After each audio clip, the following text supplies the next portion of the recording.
Au sommaire de cette édition, en République démocratique du Congo, au moins 5 personnes ont été tuées ce lundi au cours d'une attaque attribuée aux rebelles ougandais des forces démocratiques alliées.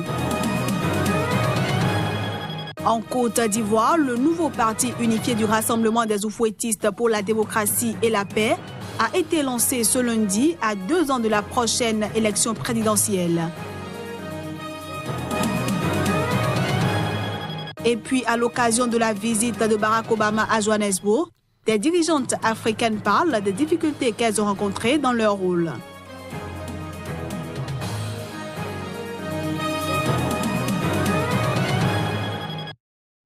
Voilà ainsi présenté l'ossature de cette édition. Bienvenue à tous.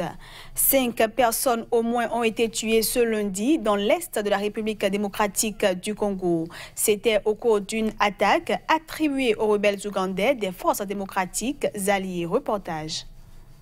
Nouvelle attaque attribuée aux rebelles ougandais des forces démocratiques alliées dans l'est troublé de la République démocratique du Congo. L'attaque ciblait une position de l'armée à Kabasewa, à 60 km à l'est de Beni, dans la province du Nord Kivu. Les assaillants ont également pillé la pharmacie du poste de santé du bétail. Les rebelles ougandais des forces démocratiques alliées, ADF, sont des rebelles ougandais musulmans présents dans l'est de la République démocratique du Congo depuis 1995. Ils sont accusés d'être responsables d'une série de massacres de plusieurs centaines de civils depuis 2014 par les autorités congolaises et la mission de l'ONU en RDC, la MONUSCO. Une version toutefois remise en cause en 2015 par le groupe d'études sur le Congo de l'Université de New York, selon lequel les responsabilités sont partagées entre les ADF et d'autres éléments armés, dont des membres de l'armée congolaise. Membres d'un groupe d'idéologie méconnue, les ADF sont aussi accusés de la mort de 15 casques bleus tanzaniens dans la région de Beni en décembre 2017. Le Nord Kivu, l'une des régions les plus peuplées de la RDC, est le fief de nombreux groupes armés qui tuent ou enlèvent des civils.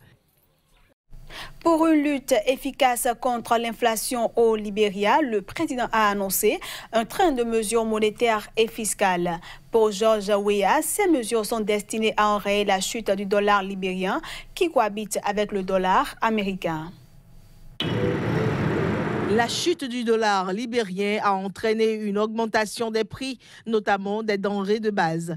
Le président libérien indique que l'inflation est passée de 17% en février à 21% actuellement.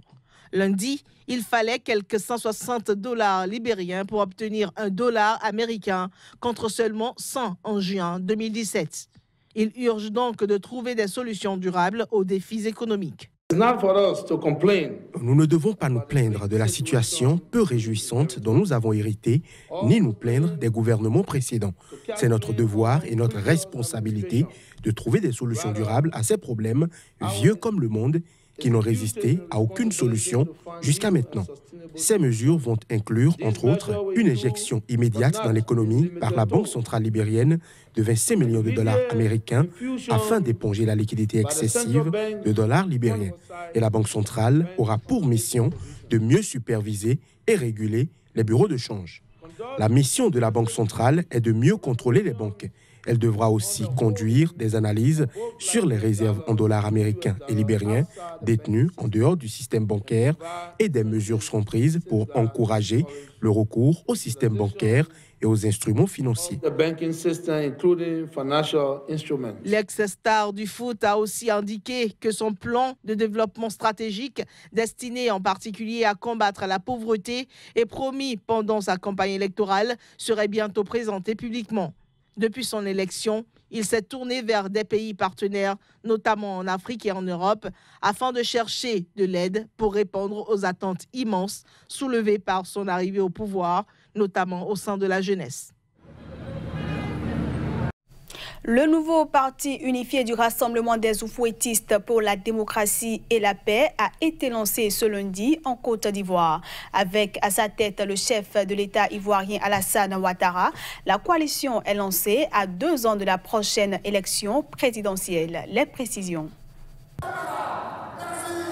À 2 ans du scrutin présidentiel ivoirien, le nouveau parti unifié du Rassemblement des Oufouettistes pour la démocratie et la paix RHDP entre officiellement dans l'arène politique ivoirienne. L'Assemblée générale constitutive du nouveau mouvement s'est tenue dans l'après-midi de lundi dans un grand hôtel d'Abidjan. Les délégués de plusieurs partis politiques et des personnalités favorables au nouveau parti unifié en ont adopté à l'unanimité les statuts.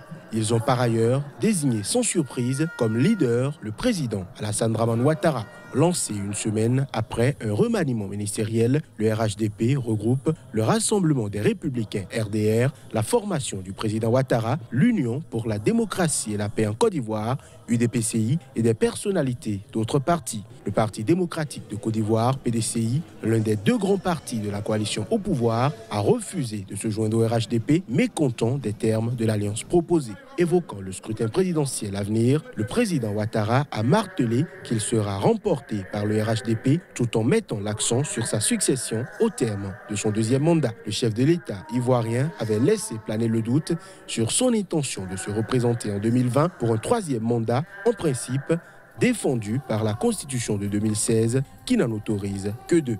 Mais la rédaction de cette constitution laisse cependant un flou juridique sur la question. Il avait déclaré la semaine dernière qu'il indiquerait son intention précise lors de son allocution à la nation le 6 août, à la veille de la fête de l'indépendance. Ce journal se poursuit. Ouverture ce lundi en Guinée équatoriale d'une rencontre d'envergure. Il s'agit d'un dialogue national voulu par le président Teodoro Obiang Nguema. Mais il se déroule en l'absence des principaux leaders de l'opposition. Les assises sont prévues pour durer 6 jours. Le reportage est signé Narcisse Oum. Le président Teodoro Obiang Nguema a présidé à la grande salle de conférence de Sipopo, située à une quinzaine de kilomètres de Malabo, la capitale de la Guinée équatoriale, la 6e édition du dialogue national à l'absence de poids lourds de l'opposition. Ces assises vont durer 6 jours. Ce dialogue national ne doit pas seulement nous servir pour voir d'où on vient, mais aussi de regarder vers où on va, a déclaré le président équato-guinéen à l'ouverture du dialogue. Les 16 partis légalisés invités ont répondu présents. Plusieurs thèmes liés à la vie politique et sociale comme les droits de l'homme et la démocratie ont été au programme de la rencontre.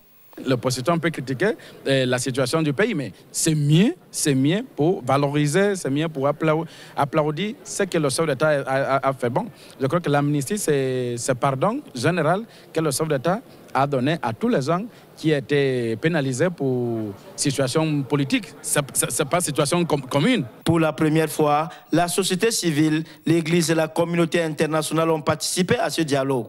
Quant aux poids lourds de l'opposition en exil, invités par le président équato-guinéen, ils ne sont pas venus à Malabo. Ce dialogue national est le 6e convoqué par le pouvoir depuis 1979. Il concentre de nombreuses attentes, notamment de la part des partis politiques légalisés présents à Malabo. Moi, personnellement, j'attends qu'on approfondisse et on amplifie la démocratisation du pays. J'attends qu'il y ait plus de respect aux droits humains.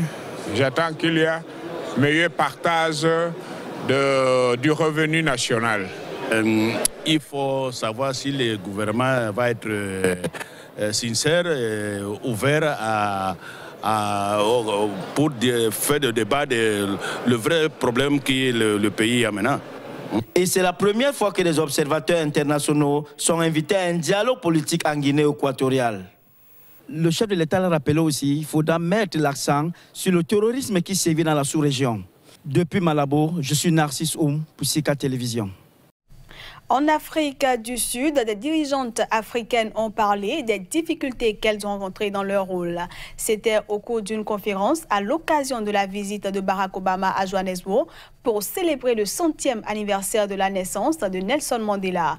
Et ce, en présence de 200 jeunes dirigeants venus de 44 pays africains. Suivez plutôt. Nous sommes face à un moment, nous en parlions tout à l'heure, où nous devons mener une deuxième révolution en quelque sorte pour le continent. Et il s'agit d'indépendance économique.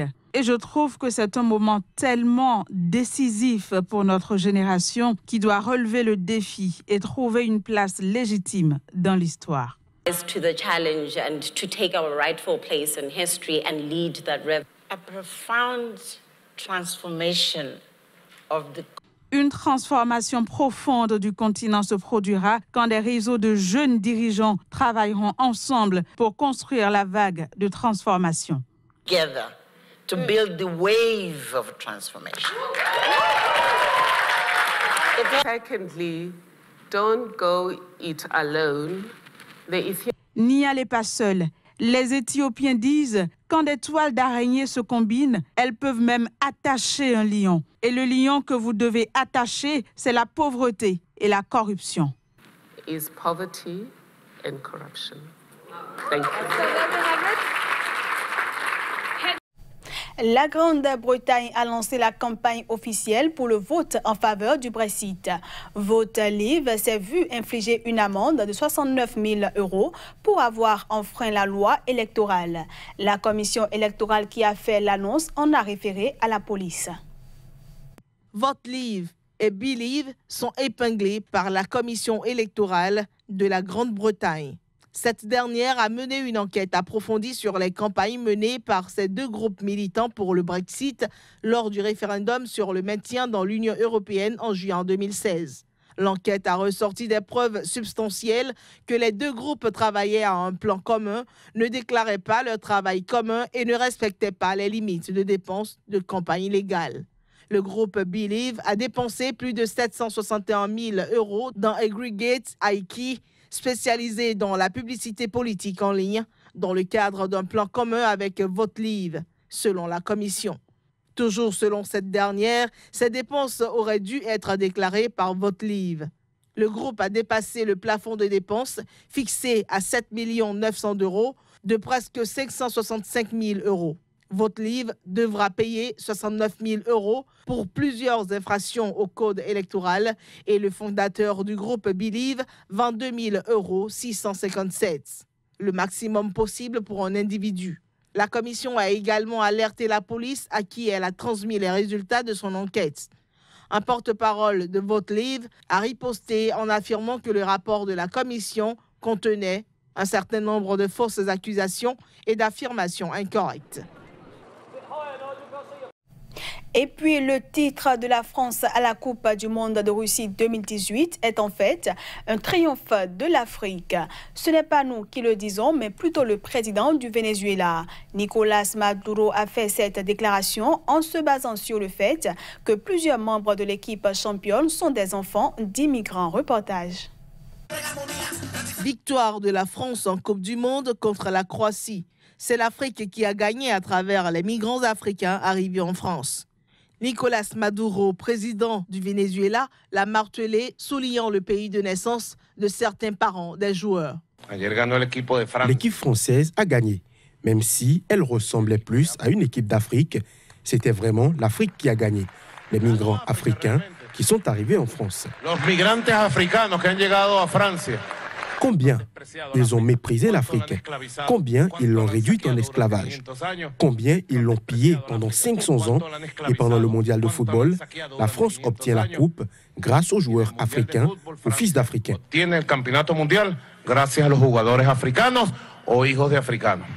Nicolas Maduro a félicité les Bleus parce qu'ils ont bien joué et son homologue russe et allié Vladimir Poutine pour l'organisation de ce qu'il a appelé la meilleure histoire de la Coupe du Monde de football.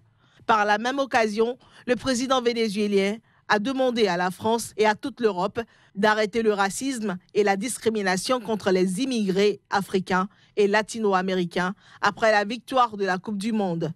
Le chef de l'État vénézuélien entretient une relation tendue avec le gouvernement du président Emmanuel Macron, qui l'accuse d'avoir instauré une dictature et, comme le dit l'Union européenne, ignore sa réélection le 20 mai. Et voilà, mesdames, messieurs, c'est sur ces propos du président vénézuélien que prend fin cette édition que je vous remercie d'avoir suivi.